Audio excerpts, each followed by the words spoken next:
ఓటర్ల జాబితా ప్రత్యేక సవరణ ప్రారంభమై కార్యక్రమం 11 రోజులు అవుతున్నందున పార్టీ పరంగా బిఎల్ఏలు చురుగ్గా పాల్గొనాలి అని పనిచేయాలి అని ఎమ్మెల్యే కాలువ శ్రీనివాసులు పిలుపునిచ్చారు.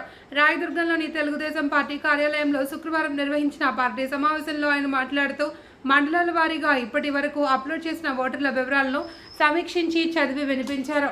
ఇప్పటికే 3వ వంతు అప్లోడ్ చేయాల్సి ఉండగా చాలా మంది వెనుకబడ్డారని, కొన్ని మండలాలు మరింత వెనుకబడి ఉన్నాయని, చురుకుగా పనిచేయకపోతే భవిష్యత్తులో ఇబ్బందులు ఎదురయ్యే అవకాశం ఉంది అని సూచించారు. ఓటర్ల జాబితా సవరణ కార్యక్రమంపై కేంద్ర రాష్ట్ర ప్రభుత్వాలతో పాటు తెలుగుదేశం పార్టీ ప్రత్యేక శ్రద్ధ చూపుతున్నాయని తెలిపారు.